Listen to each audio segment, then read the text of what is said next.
Hi മക്കളെ, welcome back to new video. സാറാണ്. അപ്പോൾ നമ്മൾ +1 ഒക്കെ സ്റ്റാർട്ട് ചെയ്യാൻ പോവുകയാണ് അല്ലേ. അപ്പം അറിയേണ്ടതായിട്ടുള്ള ഒരുപാട് ബേസിക് കാര്യങ്ങൾ ഉണ്ടാവും. അതൊക്കെ മക്കൾ ഇങ്ങനെ അറിഞ്ഞ് വരികയാണ്. ഓക്കെ, ഡൗട്ടും കാര്യങ്ങളൊക്കെ ക്ലിയർ ചെയ്തു.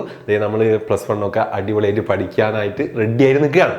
പക്ഷേ നമുക്കുള്ള ഒരു മെയിൻ ഡൗട്ട്, പ്രത്യേകിച്ച് നമ്മളെന്താണ് മലയാളം മീഡിയം സ്റ്റുഡൻസിന് ഉണ്ടാകുന്ന ഒരു ഏറ്റവും വലിയൊരു പേടി എന്ന് തന്നെ പറയാം അല്ലെ. അതായിരിക്കും എന്തെന്ന്, +1 +2 ഇനി നമ്മൾ ഇംഗ്ലീഷിൽ പഠിക്കണമല്ലോ, ഇംഗ്ലീഷിൽ എക്സാം എഴുതണമല്ലോ, അയ്യോ എന്നുള്ളത് അല്ലെ. യെസ്, പണ്ടൊക്കെ നമ്മൾ എന്താണ് 4ാം ക്ലാസ്സിൽ നിന്ന് 5ലേക്കൊക്കെ പോകുന്ന സമയത്ത് നമ്മൾ പറയായിരുന്നു ഇനിയിപ്പോൾ പെന്ന് കൊണ്ടല്ല, പെൻസിൽ കൊണ്ട് എഴുതാൻ പറ്റില്ല, പെന്ന് കൊണ്ട് എഴുതണം, അയ്യോ തെറ്റുമോ എന്നൊക്കെയുള്ള പേടിയും കാര്യങ്ങളൊക്കെ ഉണ്ടായിരുന്നു. അതുപോലെയാണ് അല്ലേ.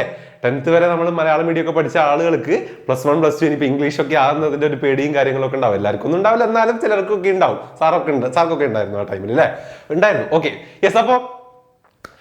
അപ്പൊ എന്താണ് ഇംഗ്ലീഷിനെ കുറിച്ച് പറയുകയാണെങ്കിൽ ഓക്കെ, ആ ഒരു കേസ് പറയാൻ വേണ്ടിയിട്ടാണ് സാർ വന്നിട്ടുള്ളത്. മക്കൾ ആരും പേടിക്കേണ്ട എന്നുള്ളതാണ് പറയാനുള്ളത്.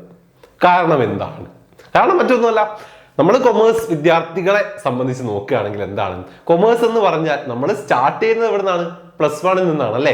നമ്മൾ അറിയാത്ത സബ്ജക്റ്റുകളാണ് നമ്മൾ പഠിച്ചു തുടങ്ങുന്നത്. ബേസിക് കാര്യങ്ങൾ വരെ നമ്മൾ പഠിച്ചു തുടങ്ങുന്നത് എവിടെ നിന്നാണ്? +1 നിന്നാണ്. നമ്മൾ ഓൾറെഡി പറഞ്ഞു, നമ്മളെ +1 കൊമേഴ്സ് എന്ന് പറഞ്ഞാൽ നമ്മൾ കൊമേഴ്സുകാരെ സംബന്ധിച്ച് 1ാം ക്ലാസ് ആണ്.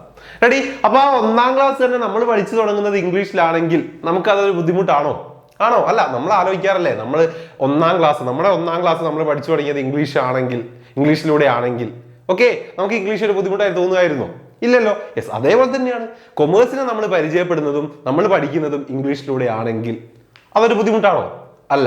പക്ഷേ അതിനുവേണ്ടി നമ്മൾ സയൻസ് സ്ട്രീമുകാർക്ക് ചിലപ്പോൾ കുറച്ച് ബുദ്ധിമുട്ട് എങ്ങനെ വരും? അതായത് അവരെന്താണ് 10th വരെ പഠിച്ചിട്ടുള്ള, ഇപ്പോൾ എന്താണ് ബയോളജി ആയാലും ഫിസിക്സ് ആയാലും കെമിസ്ട്രി ആയാലും കുറെ കാര്യങ്ങളൊക്കെ എന്താണ് അവർ മലയാളത്തിൽ പഠിച്ചതായിരിക്കും അല്ലെ. അത് ആ സെയിം കാര്യങ്ങൾ കുറച്ച് അഡ്വാൻസ് ആയിട്ട് അവർക്ക് അറിയുന്ന കുറെ കാര്യങ്ങളൊക്കെ തന്നെ പെട്ടെന്ന് എന്താ +1 +2ലേക്ക് വരുന്ന സമയത്ത് ഇംഗ്ലീഷ് ആവുക എന്ന് പറയുന്ന സമയത്ത് അവർക്ക് ചെറുതായിട്ടൊരു ബുദ്ധിമുട്ടുണ്ടാവും. പക്ഷെ നമ്മളെ സംബന്ധിച്ച് എന്താണ്, അതില്ല. കൊമേഴ്സ് സ്റ്റുഡൻസിനെ സംബന്ധിച്ച് അതില്ല. കാരണം നമുക്കൊന്നും അറിയില്ല, കൊമേഴ്സിനെ കുറിച്ച് നമ്മൾ അറിയില്ല. നമ്മൾ അറിയാൻ പോകുന്നത് ഇതിലൂടെ നമ്മളെ +1 ക്ലാസ്സുകളിലൂടെയാണ്. അത് നമ്മൾ അറിയുന്നത് എങ്ങനെയാണ്? ഇംഗ്ലീഷിൽ തന്നെയാണെങ്കിൽ നമുക്ക് എന്താണ്, അതൊരു ബുദ്ധിമുട്ടല്ല. സോ ഈ കാര്യമാണ് മക്കൾ ആദ്യം ഓർത്ത് വെക്കേണ്ടത്. പിന്നെ നമുക്ക് എന്ത് ഓപ്ഷൻ ഉണ്ട്? മലയാളത്തിലുള്ള ഓപ്ഷൻ ഉണ്ട്.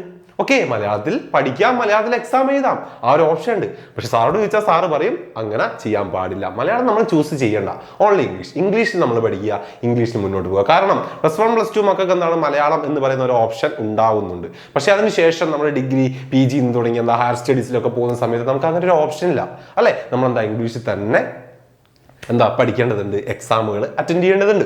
റെഡി. അപ്പൊ എന്താണ് +1 +2 തന്നെ മക്കൾ എന്താണ് അതിലേക്ക് ഒന്ന് സ്റ്റാർട്ട് ചെയ്തോ, ഇംഗ്ലീഷിലൂടെ തന്നെ പഠിച്ചു തുടങ്ങിക്കോ, എക്സാമുകളൊക്കെ പ്രിപ്പയർ ചെയ്തോ, സെറ്റായിട്ട് മുന്നോട്ട് പോവാം.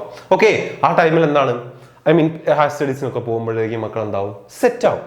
റെഡി. സോ അതുകൊണ്ടാണ് പറഞ്ഞിട്ടുള്ളത് എന്താണ്, നമ്മൾ +1 +2 മലയാളം എന്നുള്ളത് കഴിഞ്ഞു. ഓക്കെ, നമ്മളതിന് പഠിക്കാൻ പോകുന്നത് ഇംഗ്ലീഷിലാണ്. കൊമേഴ്സിന് നമ്മൾ ഇംഗ്ലീഷിലൂടെ തന്നെ പരിചയപ്പെടാം.